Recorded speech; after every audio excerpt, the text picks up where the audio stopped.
Here we are. It's kind of chilly here in New York. I'm on page 400. Exciting. 402. It's a new chapter called The Candidate. I hope Pearl enjoys this chapter. Yeah. There had been a day in 1934 on which the cheering had stopped. It was the day Robert Moses started running for governor. Moses was later to maintain that he had not wanted to run. The Republican nomination was more or less forced on me, he was to say. He had accepted it only to hold the party together. Such loyalty to the grand old party is difficult to reconcile with the fact that Moses had spent 10 years of his life, the decade during which he worked for Al Smith, fighting it. Such loyalty is difficult to reconcile with the fact that in 1928, when he believed that he had a chance to win the Democratic gubernatorial nomination, he then enrolled as a Democrat. He had not re-enrolled as a Republican until 1933, when he needed GOP support for the Fusion mayoral nomination. And in fact, no reconciliation is necessary. For if Moses' description of his attitude is based on his memory, the memory played him false. No forcing was necessary at all, says F. True B. Davison, who first offered him the nomination. I had a talk with Bob and asked if he'd be willing to go. He didn't say yes, but he encouraged me. Says another source. Bob told me Truby had offered him the nomination and he asked my advice. My advice was not to take it, but I could see he was going to take it no matter what I said. He was hungry for it.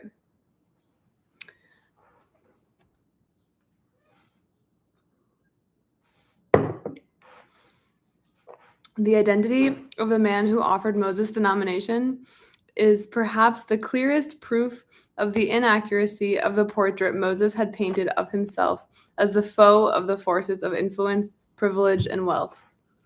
For True B. Davison was the acknowledged representative of those forces. Son of J.P. Morgan's late partner, Henry P. Davison, heir to Henry P.'s estate, which behind massive iron gates and thick walls of stone occupied all 4,000 acres of Long Island's Peacock Point. No longer the naive young assemblyman who a decade earlier had been tricked by Moses into introducing the bills giving the Long Island Park Commission the right of condemnation by appropriation. Davison was a key figure in the ranks of the Long Island robber barons, and Davison was taking an active interest in the selection of the gubernatorial nominee precisely because the barons felt that their influence and privilege, and to some extent their wealth, were threatened. The barons, together with the upstate gas and water power utility interests, had dominated the state's Republican Party from time immemorial.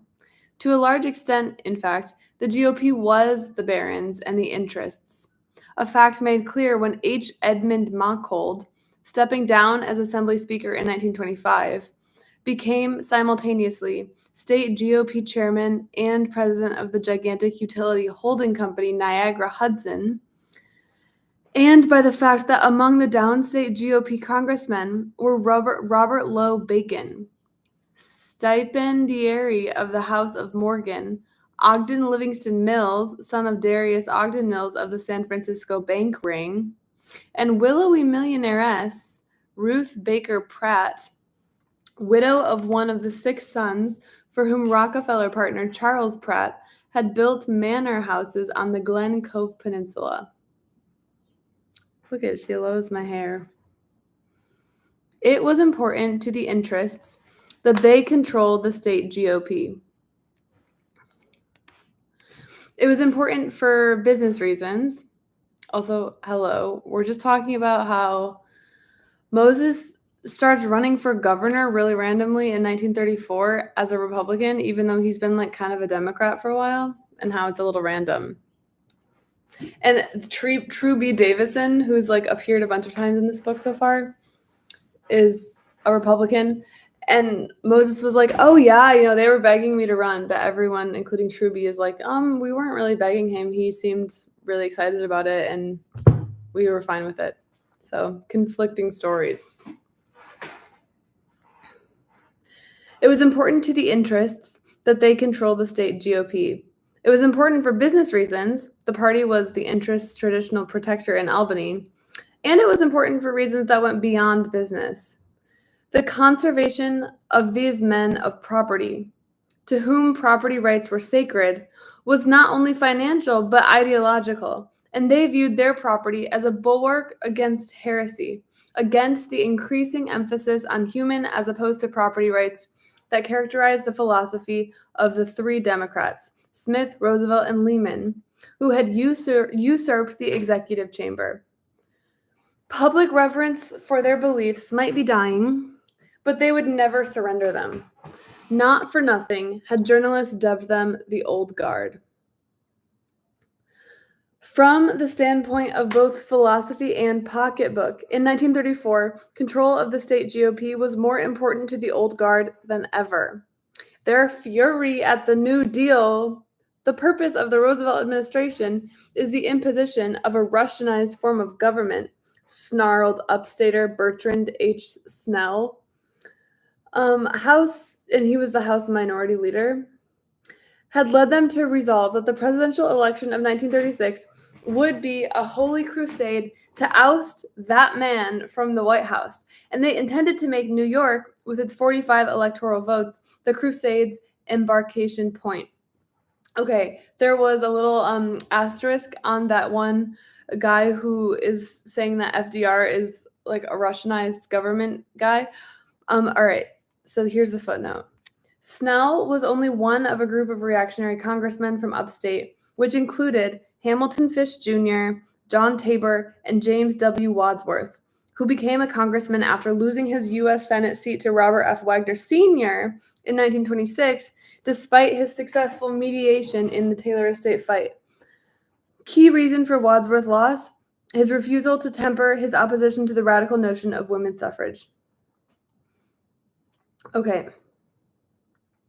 Moreover, most of the Old Guard, anyone who amounted to anything in the GOP, Warren Moscow said, owned Niagara Hudson's stock, whose value would be immensely increased by the finalization of the scheme that had been the party's grail for almost 4 decades. Turning over to private utilities such as Niagara Hudson of the immense water power resources of the St. Lawrence and Niagara rivers. Smith had established a state power authority to keep those resources in the hands of the state's people. Roosevelt had pointed out dramatically that only 2 heartbeats, his and that of Lieutenant Governor Lehman, separated the power trust from the state's water power, and millions of New York families from higher monthly electric light bills. Lehman, as governor, had proved even more effective, undramatically but stubbornly shoving down the legislature's throat bills giving the State Public Service Commission authority over utility rates, forbidding the use of utility funds for political lobbying, and, in a step the utilities viewed as particularly ominous, allowing municipalities to construct their own plants and distribute power at low rates. Only the legislature stood between Lehman and still more radical anti-utilities measures he was proposing. It was vital to the Old Guard, more vital than ever, that the GOP control the legislature and that they control the GOP. Because they're trying to get rich on water-related utilities, apparently. This is like monopoly. But control of the party had been snatched away from the Old Guard by the former amateur in politics they had once betrayed, but who had acquired from his bitter fight with Robert Moses a professionalism that made him their equal. W. Kingsland Macy. Macy had lost the Taylor estate fight, his first political battle. He had not lost another one. Having learned the hard way the importance of public opinion, he purchased a string of weekly newspapers that blanketed Suffolk County, and by 1927 had ousted the county GOP chairman installed himself in his place, and purged the county organization with a ruthlessness so complete that his control of it would not be seriously challenged for a quarter of a century. Then he turned his attention to wider spheres. Before the barons quite realized what was happening, he had seized the Republican state chairmanship. Remember, okay, when W. Kingsland Macy and Robert Moses were fighting over the Taylor estate on Long Island, and then randomly in the book, he like mentions, oh yeah, anyway, afterwards they kind of made up, and on his deathbed, W. Kingsland Macy, the only person he asked to talk to was Robert Moses. Do you guys remember that? That was kind of, I guess, yeah, that was one of the craziest moments of the book, because we had just spent like an excruciating maybe 50 pages talking about their court battle. Also, I am so thirsty. I'm getting a little bit of water.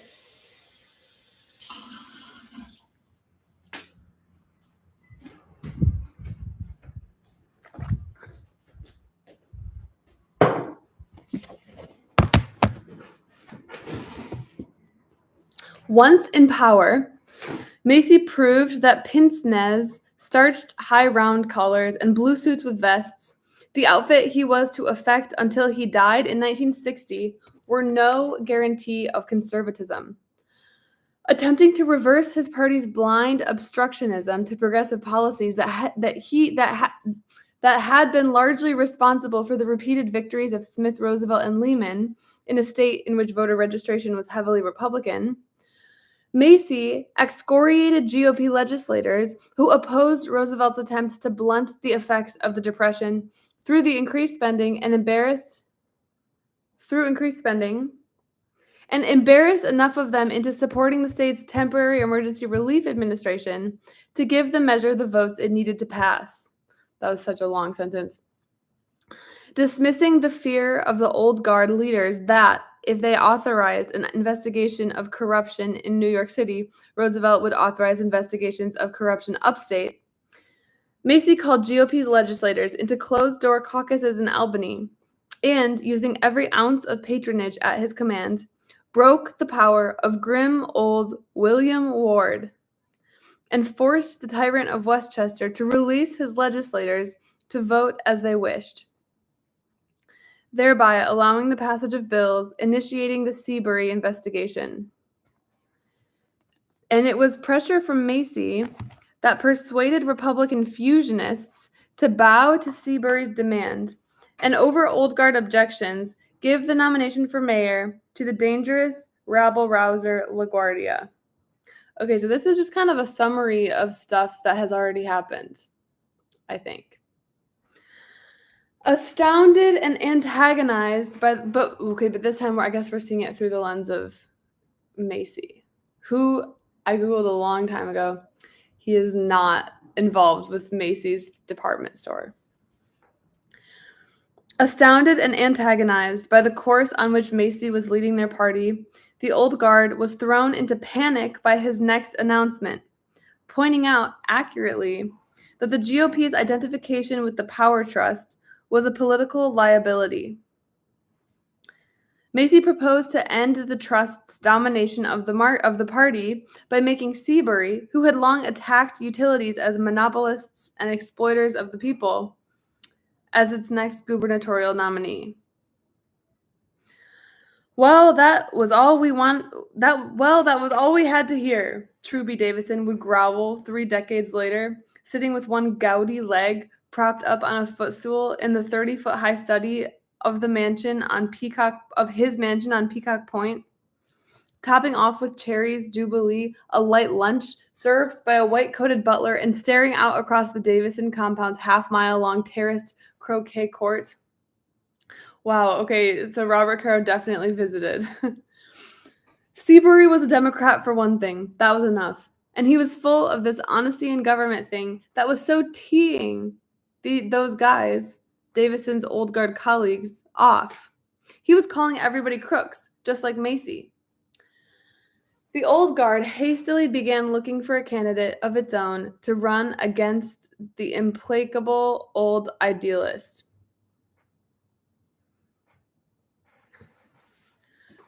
The qualifications required in addition to respect for the sanctity of holding companies, were quite explicit. What was needed, said an Old Guard-sponsored magazine, was a candidate who symbolizes the spirit of uncompromising, courageous opposition to the whole Roosevelt socialistic program. There was a catch, however. While the Old Guard was determined to have a candidate who shared its views, 1934 was no year to have a candidate who was publicly identified with those views. What was wanted, in short, was a candidate who was actually a reactionary conservative, but who the public believed was a radical liberal. What was wanted was a frontman, someone whose reputation would give protective coloration to their attempt. They turned to Robert Moses. Can you believe it? He's going to run for governor. Moses may have antagonized them once. Yeah, that is really crazy that it's the rich barons who only 10 years ago he had bought up all their land and made them really mad. The turns really table. Moses may have antagonized them once when he threatened to run the Northern State Parkway right past their manor houses. But in the intervening years, they had come to know him better.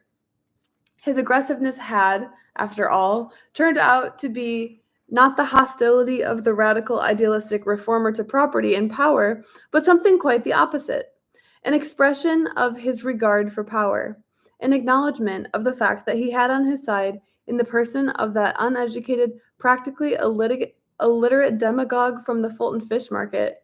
I can't believe they're saying Al Smith is practically illiterate when his big thing was like, when he first got to Albany, wouldn't he stay up really late and read all the bills? I guess they all think I guess the barons think he's illiterate. That's why they're saying illiterate. Okay, I lost my spot.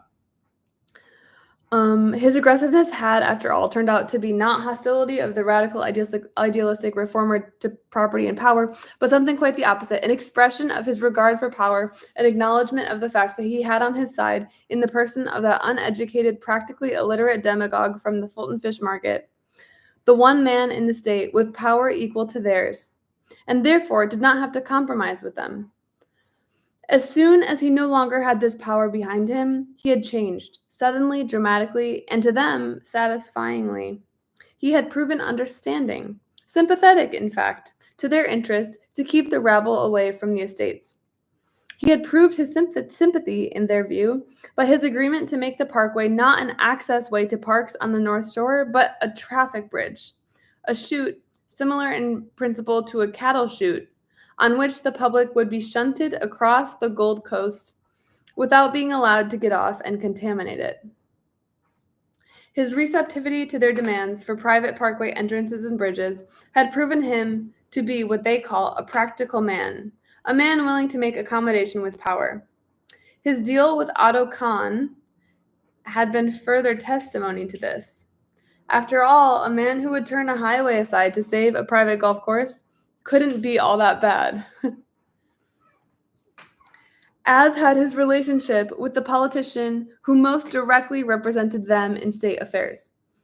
J. Russell Sprague, G. Wilbur Doty's nephew, had succeeded the last of the Mohicans as head of the Nassau County Republican Organization, and by 1934, he had displayed all his uncle's ability to obtain wampum for his braves. Wampum, W-A-M-P-U-M. I have no idea what that is. Oh, it's beads made from white and purple mollusk shells. It's okay, I see. It's from Native Americans, and I don't know which ones. Okay. And Sprague told the barons that Moses was a man you can get along with. Moses had cemented his relationship with the barons by entertaining them in reserved portions of Jones Beach, and by displaying during dinner parties at their mansions a hatred for the president equal to theirs. Reported the North Shore Almanac, a weekly newspaper that echoed their political views of the Gold Coast. He is not a New Deal radical. He doesn't believe that the New Deal is working or can work. Finally, his friends say he doesn't like Mr. Roosevelt at all. Moses's view of the people, they found, was in fact as strikingly similar to theirs as was his view of the people's president. So he hates people that aren't rich, and he also hates the president. Just as important to the old guard as this facet of Moses's personality was the fact that the public didn't know about it. Thanks to his genius for public relations, to the people he was still the fighter for parks and against privilege. And therefore, if he was the old guard candidate against Seabury, the press would not be able to charge that the old guard and the scandal-scarred utilities were trying to keep control of the GOP. No one would believe Macy if he charged that Robert Moses was a front for the power lobby. Asked 3 decades later why he had wanted Moses to run, Davison would admit to the author, no one questioned Moses' honesty. Macy had been calling everybody crooks, and he certainly couldn't say this about Moses. My thought was if we could get somebody like Moses, they couldn't say that. They can't say that he's dishonest. There were still some obstacles between Moses and the nomination. A number of Republican leaders simply couldn't stomach the thought of giving it to a man who had spent so many years humiliating them. But the old guard knew how to handle such scruples. Relentless economic pressure was applied. When the opposition had been whittled down to a few diehards, Davison called a Sunday afternoon meeting of party leaders in the Fifth Avenue apartment of his mother, Mrs. Henry P. Davison. Well, this meeting was just like an Of Thee I Sing, Davison would recall. It was the kind of thing you put on the stage. We had all the leaders there, but some of them, the fellow from Queens leader Warren Ashmead, and the Syracuse bunch, they wanted to run out on us. And I had to tell them that they'd better come back, and if they did, I knew we had to get this thing wrapped up or the agreement would fall apart. I sent out to the Lynx Club for sandwiches, and I gave the elevator man $5 not to stop at our floor so nobody could go down. And we wrapped the thing up. Then I wanted Bob up there so the whole thing would be made final, and he was out fishing. Of course he's out fishing on the Great South Bay. We got the state police, and they got him off the Great South Bay and brought up to New York. Then Bob and Russ Sprague and I went down to the other end of the apartment to a bedroom, and we said, now, the fellows are willing to support you, and we've got the votes. He said, well, this is like swimming up Niagara Falls in a coonskin coat, meaning this was a very hard election to win, but he agreed to accept the nomination. Okay, I think I'm just kind of my voice is too tired. I'm gonna stop there. But maybe I'll do this tomorrow, or maybe not. I don't know. Crazy, exciting that Moses is gonna have an unsuccessful run for governor. I'm kind of excited to watch that happen. Maybe it'll. Yeah, I feel like the last time that he like really switched things up on us, in my opinion, was when he offered to be the referee of it was either wrestling or boxing. That was really exciting. I hope we have another thing like that. Goodbye.